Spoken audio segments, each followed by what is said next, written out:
परेशानी ये है कि ये 20 तारीख से आग लगी है, आज तक इस पर काबू नहीं पाया गया है। चर्म रोग काफ़ी होता है इससे। और आसपास के पशु पक्षी भी मतलब मरते बहुत हैं। अगर इस ध्यान नहीं दिया तो हम ये जितनी भी गाड़ियाँ आ रही हैं ट्रेचिंग ग्राउंड में कचरे की, ये रोकेंगे।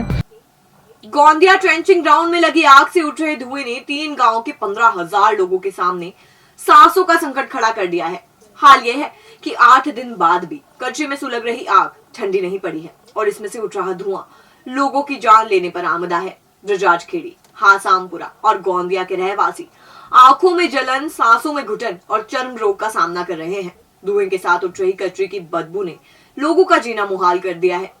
आग लगने और बुझने को लेकर कंपनी और गांव वालों के अपने अपने तर्क हैं। ग्रामीणों का आरोप है कि ट्रेंचिंग ग्राउंड का संचालन देख रही कंपनी ने बीमा क्लेम हासिल करने के लिए आग खुद लगाई है, जबकि कंपनी के मैनेजर पंकज मालवीय का दावा है कि नरवाई से निकली चिंगारी से ट्रेंचिंग ग्राउंड धधक रहा है। बहरहाल ग्रामीणों के आरोप और कंपनी मैनेजर की सफाई के बीच अभय न्यूज के जर्नलिस्ट शकील खान ने पूरा मामला जाना। उन्होंने ट्रेंचिंग ग्राउंड के कचरे में सुलग रही आग को भी देखा और धुआं होते गांव की गलियों और घरों तक जाकर भी स्थिति देखी। पेश है धधकते सवालों के बीच एक खास रिपोर्ट। आइए सबसे पहले देखते हैं ब्रजराजखेड़ी, हासामपुरा और गोंदिया के ग्रामीण इस आग से किस तरह प्रभावित हो रहे हैं। इस वक्त हम खड़े हैं उज्जैन के गोंदिया प्लांट पर, जहां पर 8 दिन पहले आग लगने की घटना हुई थी। आप मेरे पीछे देख सकते हैं कि किस तरीके से यहाँ धुआं उठ रहा है। पूरा क्षेत्र जो है धुआंमय हो चुका है। लेकिन क्या कार्रवाई चल रही है, किस तरीके से इस पर काबू पाया जा रहा है, इसकी अभी तक कोई जानकारी बाहर नहीं आई है। हालांकि इस समस्या से जो आसपास से ग्रामीण जन हैं वो काफ़ी परेशान हैं। हमारे साथ यहाँ पर कुछ ग्रामीण मौजूद हैं, हम इनसे बात करेंगे कि किस तरीके से इन्हें परेशानी आ रही है, क्या क्या समस्याओं का इन्हें सामना करना पड़ा है। हमारे साथ यहाँ पर जनपद सदस्य महेंद्र जी हैं, इनसे हम बात करेंगे। महेंद्र जी बताएं, क्या फिलहाल में क्या परेशानी ग्रामीणों को इसमें आ रही है? परेशानी ये है कि ये 20 तारीख से आग लगी है, आज तक इस पर काबू नहीं पाया गया है और इसका जो धुआं है पूरा जिधर भी हवा चलती है उधर पूरे क्षेत्र में फैल जाता है, जिससे ग्रामीण क्षेत्र लोगों को सांस लेने में दिक्कत आती है। और जो फसल कुछ बोई है लोगों ने, धनिया वगैरह, वो पूरा पीला पड़ चुका है इससे, गर्मी के कारण। इसके जो धुआं जो रहता है ना, उसकी गर्मी के कारण वो पूरा नष्ट हो चुका है। दूसरी बात ये है कि ये जो आग है हर बार ये लगाते हैं ट्रेचिंग ग्राउंड वाले, ये क्या करते हैं, इसका बीमा पकाने के लिए ये हर बार इसी समय में जाके आग लगती है जब गेहूं के पराली जलती है। लोग वो बताते हैं कि गेहूं की पराली जले, जबकि इसके आसपास कोई खेत ही नहीं गेहूं का। अगर कोई पराली जलाता है किसान, यहाँ बहुत सारे खेत देख रहे हैं आप सामने। इसके पहले भी आग जनी घटना यहाँ इसी मौसम में हुई? इसी मौसम में होती। कब कितनी बार हुई? 2 साल पहले। अच्छा। तो लगातार 1 साल तक जलती रही, वो भी इनसे नहीं बुझ पाई फिर बाद में। अच्छा। फिर ये इनने क्या करा कि उस कचरे को दबाया केवल मिट्टी से, इसके अलावा कुछ नहीं किया। और दूसरी बात ये है कि जहाँ पे ये ट्रेचिंग ग्राउंड डला हुआ है ये पूरा मुरम की जगह में डला हुआ है, जबकि ट्रेचिंग ग्राउंड जो डलता है वो पीली मिट्टी वाली ज़मीन जहाँ पानी रिसाव नहीं होता उसके अंदर डलता है। इसमें पानी रिसाव होता है तो पूरा जो आसपास के गांव के जो ट्यूबवेल है इनमें सब में काला पानी आ रहा है। महेंद्र जी, ये बात आप आज बता रहे हैं, तो जब भी इसका निर्माण कार्य चल रहा था उस समय ग्रामीणों ने किस तरीके से विरोध किया इसमें? क्या आपने वहाँ उस समय विरोध किया था इसके बारे में? बिल्कुल, ग्रामीणों ने इसका विरोध किया था, पुरजोर विरोध किया था। अपने चक्का जाम भी किया था हमने अपने इंदौर रोड पे, और कुछ हमारे गांव वालों के ऊपर FIR भी हुई थी उस समय। इनने बोला था कि हम केवल इसका जो कचरा है अस्थायी तौर पे 2004 में डाल रहे हैं, इसके बाद हम नहीं डालेंगे इसके अंदर। ये केवल अभी सियासत के लिए हमको डालने दो। क्या सियासत आपका नहीं है? मतलब आप क्या हिंदू धर्म के लोग नहीं हो जो आप मतलब इसको नहीं मानते हो? तो गाँव वालों ने बोला ठीक है भैया, अगर ऐसी बात आ गई जब धर्म की, तो फिर लोगों ने उसके ऊपर। आपका कहना है कि ये जो यहाँ पे जो आग लगी ये यहीं के लोगों ने लगाई है? हाँ, ये तो ये क्या क्यों लगाई है? क्या कोई अपनी जगह पर आग क्यों लगाया? क्या कारण मानते हैं आप इसका? इसका बीमा पकाने के लिए ये क्या है कि कचरा है, अब इनसे पूरा साफ होता नहीं है, इसकी बदबू भयंकर आसपास फैलती है। तो ये क्या करते हैं, हर बार जब भी ये समय आता है ऐसा गर्मी के समय, उस समय कर देते हैं कुछ ना कुछ गेम उसका। अब ये पूरा ही खत्म हो गया, अब ये नया कचरा फिर आएगा, फिर यही प्रोसेस चलेगी इनकी। अभी ये क्या है कि जो नया कचरा है उसको दबा रहे हैं मुरम के अंदर, वहाँ 2 पोगलन चल रही है, वो नया कचरा आ रहा है उसके अंदर दबा रहे हैं उसको। इसका विरोध आपने अभी फिलहाल आग लगने के बाद जो निगम के अधिकारी हैं या कोई प्रशासन के अधिकारी हैं, किसी से आपने इसकी विरोध दर्ज किया है? आपने शिकायत दर्ज कराई है इस मामले की? शिकायत कलेक्टर साहब के पास पहले ही जा चुकी है, पटवारी वगैरह के द्वारा। और अगर अभी ये जो नहीं माना प्रशासन, अगर इस ध्यान नहीं दिया तो हम ये जितनी भी गाड़ियाँ आ रही हैं ट्रेचिंग ग्राउंड में कचरे की, ये रोकेंगे। इसके बाद हम फिर जो है आंदोलन करेंगे बड़ा, जिससे कि कम इनकी गाड़ियाँ वगैरह जो भी फिर उसकी तोड़फोड़ की जो जवाबदारी रहेगी वो प्रशासन की रहेगी, ग्रामीण क्षेत्र के नहीं, क्योंकि ग्रामीण क्षेत्र अब त्रस्त हो चुका है क्योंकि कचरा गाँव ग्रामीण क्षेत्र में आता है, शहर का पूरा कचरा, जबकि ग्रामीण क्षेत्र वालों का कुछ भी रोल नहीं, उसमें कचरा ही डालते हैं गाँव वाले, फिर भी उनका कचरा झेल रहे हैं। तो कम से कम इसमें ये बंद तो करे, इसका धुआं वगैरह, इसकी जो बदबू है इसको बंद करे। इसके आसपास इनको कम से कम 1 किलोमीटर तक पेड़ लगाना थे पहले, उसके बाद यहाँ शुरू करना था, जिससे कि क्या है कि अपने जो वातावरण शुद्ध रहे, पेड़ पौधे रहेंगे तो देखा आपने कि किस तरह से ग्रामीण यहाँ परेशान हैं। आग लगने से पूरा माहौल जो है पूरा धुआं पूरे क्षेत्र में फैला हुआ है। ग्रामीण काफ़ी आक्रोशित है और उनका कहना है कि अगर जल्द से जल्द इसका निराकरण नहीं किया गया तो यहाँ वे निगम भी गाड़ियों को नहीं आने देंगे और पूरा इसका विरोध करेंगे। हमारे साथ यहाँ पर ब्रजराज खेड़ी के भी कुछ लोग मौजूद हैं, इनसे भी हम बात करते हैं कि किस तरीके से घरों में इनको परेशानी आ रही है, क्या इनकी दिनचर्या में जो है कि आग लगने के बाद क्या फ़र्क आया। हाँ भैया, आप ब्रजराज खेड़ी से हैं आप लोग, आप बताएं कि क्या समस्या आपको घरों में आ रही है आग लगने के बाद, किस तरीके से आप फिर सर्वाइव कर पा रहे हैं। सर सभी को परेशानी है, इसमें बुजुर्ग और जो बच्चे हैं उनको और ज़्यादा परेशानी है। और ये धुएं से क्या है कि वो शाम को जब नहा के सोना पड़ता है तो जलन करता है धुआं ये जी। हाँ, अच्छा। और सब बीमार भी सब लोग हो रहे हैं, बच्चे बीमार हो रहे हैं, बुजुर्ग बीमार हो रहे हैं, और मच्छर भी इतने हो गए कि बिना मच्छरदानी के हम सो नहीं सब पाते हैं। पंखे और कूलर सब बेकार, कोई मतलब नहीं है, मच्छरदानी लगाना जरूर उसके बिना, और मक्खी भी बहुत ज़्यादा है गांव में। जानकारी के अनुसार ये जो आपके यहाँ के जो गांव के जो बोरिंग्स हैं वो बोरिंग में भी पानी खराब आने लगा है, किस तरीके की परेशानी। बोरिंग का पानी तो सर ये सीजन पे घर से लेके आना पड़ता है, जो आसपास जो बोरिंग है उसका पानी तो पी नहीं सकते अपन, काला पानी आता है उसमें। चर्म रोग काफी होता है इससे। अच्छा। और आसपास के पशु पक्षी भी मतलब मरते बहुत हैं। हमारे यहाँ बहुत मोर थे, सब आधे भी नहीं बचे। ये ग्रामीण बता रहे हैं कि ये इनके जो आसपास, क्योंकि जो ब्रजराज खेड़ी जो है ये मोर भी यहाँ पर काफ़ी मात्रा में है, मोरों के लिए भी जाना जाता है। तो क्या मोर किस तरीके से, उनकी क्या हालत है मोरों के भी। वो धुएं से मर जाते हैं बेचारे, कि वो पानी ये जब पानी रिसाव करता है ना, इसे वो पानी पीते हैं। हाँ। और इस धुएं से मतलब बहुत सारे पशु पक्षी, मोर, कबूतर वगैरह सब मर गए इधर। कितने मोरों की अभी तक मौत चुकी है, कोई आपको जानकारी में हो कुछ। 10-12 मोर अब तो हमने ही देखे थे अभी 3-4 दिन पहले नीचे खेत में। अच्छा।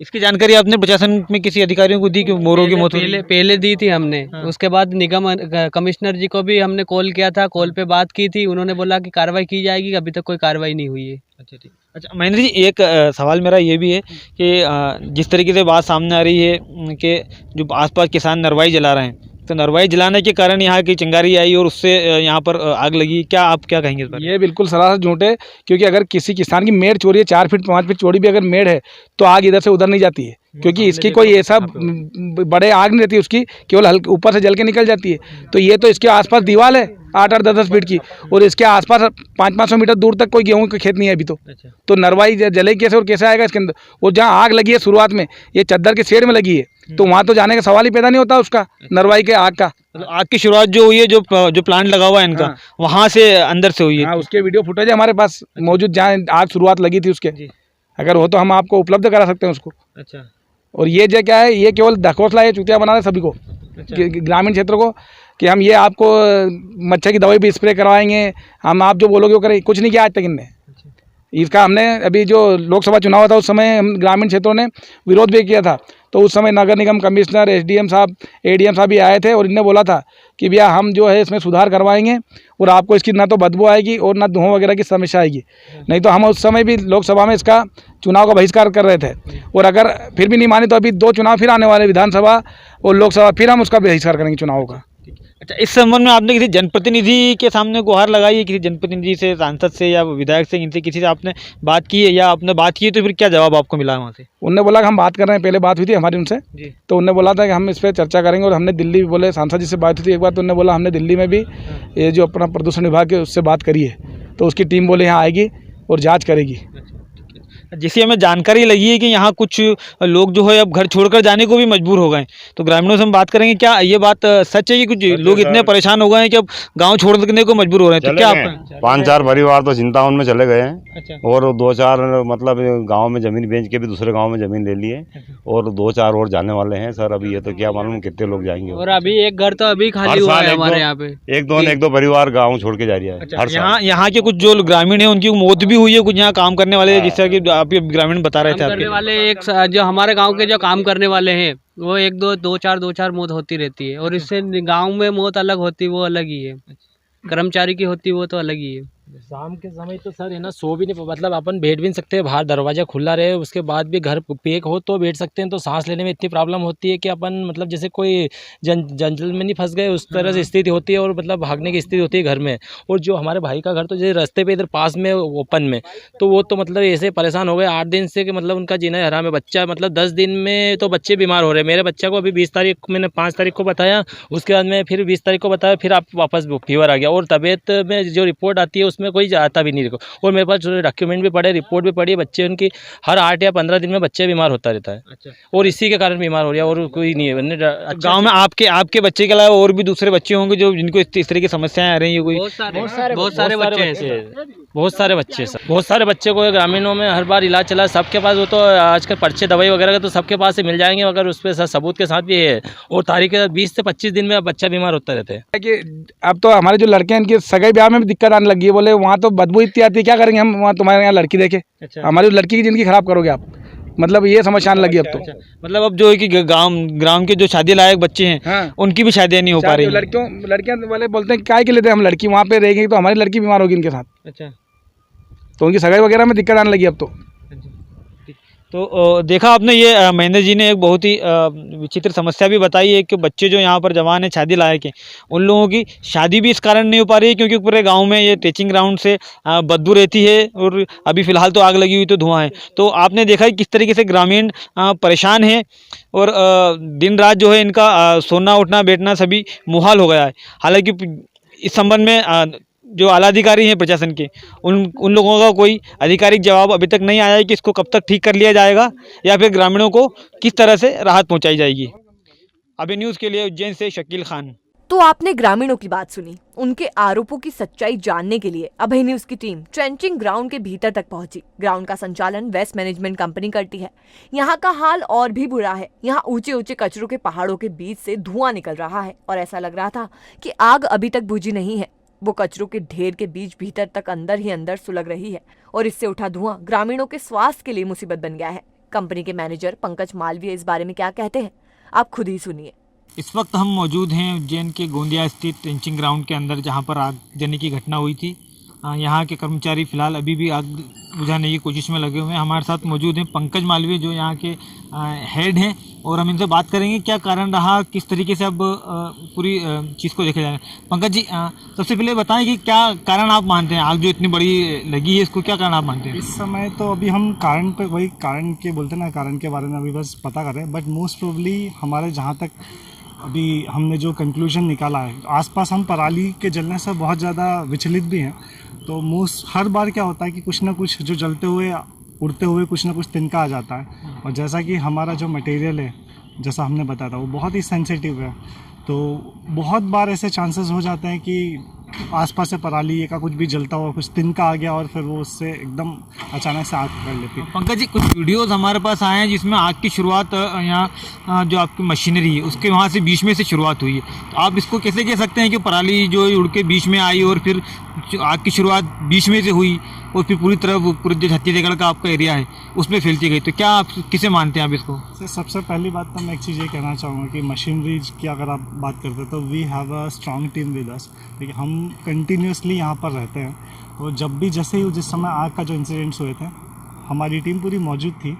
तो जब भी आग पकड़ी तो आग पीछे से पकड़ी थी, आगे से, मतलब हमारी मशीनरी की तरफ से कुछ भी ऐसा फॉल्ट नहीं हुआ था, कुछ ऐसा शॉर्ट सर्किट नहीं होता, क्योंकि जो अगर शॉर्ट सर्किट होता तो हमारे पास जो इक्विपमेंट्स है वो बहुत सफिशिएंट इनफ है उस आग को कंट्रोल करने के लिए, ठीक है। लेकिन जैसा कि हमने बताया कि हमारे इंस्ट्रूमेंट वो भी इनसफिशिएंट हो गए थे।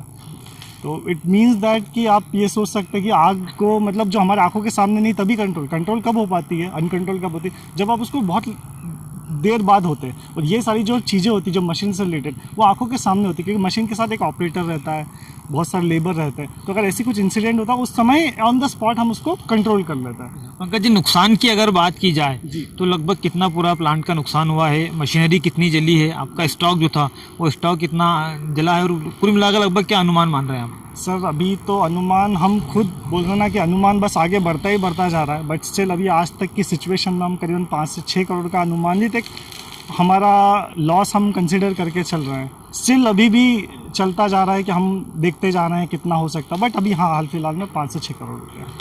पंकज जी, अभी ये जो आपका 6 करोड़ का नुकसान तो चलिए हुआ है, इसमें अब जो आग जो लगी है यहाँ पर, जो दिन ब दिन लगातार फैलती जा रही है, क्योंकि हम यहाँ देख रहे हैं कि क्योंकि खुला मैदान है तो हवा भी ज़्यादा है, तो लगातार आग जो है वो जलती जा रही है। लगभग आज की बात मान ले तो 9 दिन लगभग आग लगे हुए हो गए हैं। ठीक है, तो कितने समय में आप इस पर काबू पा सकते हैं? क्या क्या इसके लिए प्रयास किए जा रहे हैं? किस तरह की मशीनरी लगाई तो हम मतलब बस हम बोलते हैं ना, हम शुक्रिया अदा कहना चाहेंगे म्यूनसिपल कॉर्पोरेशन का, फायर ब्रिगेड टीम का, क्योंकि अगर खुद की बात करें तो हमारे लिए बहुत डिफ़िकल्ट है। मतलब हमारे जो म्यूनसिपल कॉर्पोरेशन डिपार्टमेंट, उन्हीं के कारण हम ये इतना आज तक 9 दिन तक कंट्रोल कर पाए। और आप ये अनुमानित मान के चलिए 5 से 6 दिन या 7 दिन के अंदर हम जो जितनी मशीनरीज हैं जिनके पास आस आग लगी है, हम उस मशीनरी को बचा पाएंगे और ताकि फिर हम अपना काम शुरू कर सकें।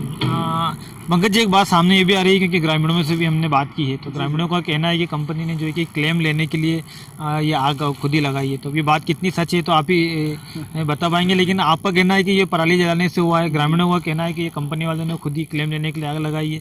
2 साल पहले भी इसी तरह की एक आगजनी की घटना यहाँ पर हुई थी 2018 में। तो किस तरीके से आप इसको देखते हैं, क्या कारण सामने आप मानते हैं? सर, जैसा कि मैं आपको बोल सकता हूँ कि सर, अगर एक एज एन सिंपल अगर मेरे को इंश्योरेंस अगर क्लेम करना देगा तो मैं पूरा घर तो नहीं जलाऊंगा, एक ऐसा सर्टेन पार्ट जलाऊंगा कि जिसमें मुझे प्रॉफिट मिल सके। और एज़ यू नो दैट कि इंश्योरेंस में 100% क्लेम तो मिलता नहीं। अभी हमारी पूरी कंपनी चल चुकी है। लेट्स अज्यूम कि अगर ये 10 से 12 करोड़ की कंपनी है, तो कोई भी व्यक्ति चलती हुई चीज़ों में आग लगाना बहुत मुश्किल रहेगा, मतलब बहुत ही डिफ़िकल्ट है। मतलब कोई भी नहीं चाहेगा, क्योंकि अगर इंश्योरेंस क्लेम भी किया जाएगा तो कितना क्लेम, 100% क्लेम नहीं कर सकते हैं। और हमारा प्लांट है वो रनिंग था, अच्छी स्टेट में चल रहा था, तो हम अभी तक ऐसी कोई लॉस स्टेट में है नहीं कि हम कह सकें कि हम लॉस में चल रहे तो आग लगा दें। प्रॉफिटेबिलिटी स्टेट में, या फिर मतलब अगर अच्छे वर्किंग कैपिटल भी ठीक ठाक में अगर चल रहा है तो उस समय तो कोई भी व्यक्ति अपने पाँव पे कुल्हाड़ी तो मारेगा नहीं। बहरहाल आपने दोनों पक्षों को सुना और ट्रेंचिंग ग्राउंड का हाल देखा। ग्राउंड में लगी आग के लिए नगर निगम कमिश्नर अंशुल गुप्ता ने 5 अफसरों की जांच समिति बना दी है। ये समिति अपनी जांच कर रही है, लेकिन अभी तक ग्रामीण स्वास्थ्य संबंधित गंभीर समस्याओं से जूझ रहे हैं। ट्रेंचिंग ग्राउंड इन ग्रामीणों के लिए स्वास्थ्य संबंधित परेशानी ही नहीं लाया है, बल्कि वो सामाजिक परेशानी भी खड़ी कर रहा है। ग्रामीण कहते हैं कि उनके बच्चों के रिश्ते नहीं हो रहे हैं, लोग अपनी बेटियों को ब्याहना नहीं चाहते। अब देखना ये है कि ग्रामीणों की इन परेशानियों का निराकरण कैसे होता है।